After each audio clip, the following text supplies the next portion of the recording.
Day number 21, Matthew 28, 1 through 10. After the Sabbath, at dawn on the first day of the week, Mary Magdalene and the other Mary went to look at the tomb. There was a violent earthquake, for an angel of the Lord came down from heaven and going to the tomb, rolled back the stone and sat on it. His appearance was like lightning. The guards were so afraid of him that they shook and became like dead men. The angel said to the woman, "Do not be afraid, for I know that you are looking for Jesus who was crucified. He is not here. He has risen, just as he said. Come and see the place where he lay. Then go quickly and tell his disciples, he is risen from the dead and is going ahead of you into Galilee. There you will see him. Now I have told you." So the woman hurried away from the tomb, afraid, yet filled with joy, and ran to tell his disciples. Suddenly Jesus met them.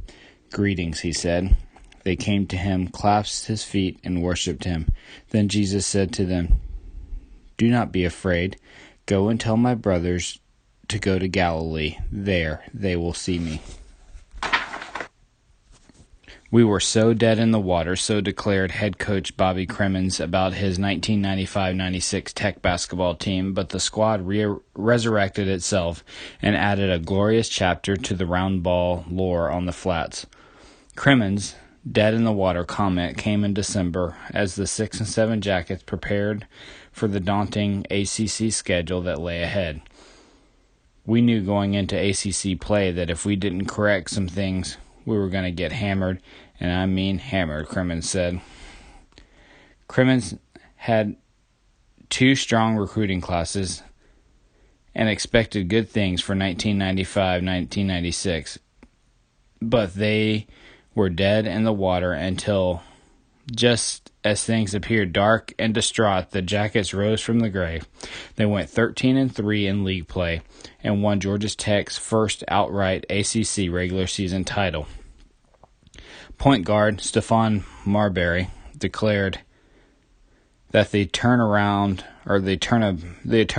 was the result of guts and heart, plus a severe tongue lashing from Cremins, who really chewed us out and showed us what to work on. Maybe some people didn't want to hear it, but they needed to. After the Jackets whipped Clemson to win the league title, Cremins surveyed the season. "If you had told me in December that I'd be standing here as the coach of the ACC regular season champions, I would have told you were crazy," he said. The Jackets defeated Austin Peay 90-79 in the first round of the NCAA tournament, and then set a Southeast region record with 16 three-pointers and a 103-89 thrashing of Boston College. The magnificent last half run ended in the Sweet 16. "I'll never forget this team," Cremins said about his squad that came back from the dead. All this language of resurrection is figurative. Of course, no one on that great Tech team was literally dead. What was apparently dead in December were any hopes for a basketball season to remember. We often speak figuratively of resurrected careers in sports. We use resurrection language when a team comes from way behind to win a game or salvage a season. Several of what we describe as resurrections occur in the New Testament, but one in particular stands alone.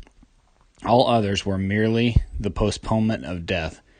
That is, they were really at heart only resurrections. But when Jesus walked out of that tomb on the first Easter morning, he threw off not only his burial clothes but death itself. On that day, God created something new, the resurrection life that one day will be the only one.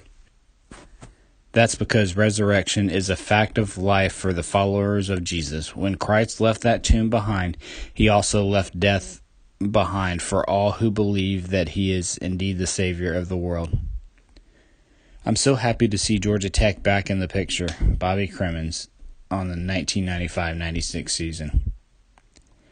Jesus' resurrection forever ended death's hold on life. Life has won.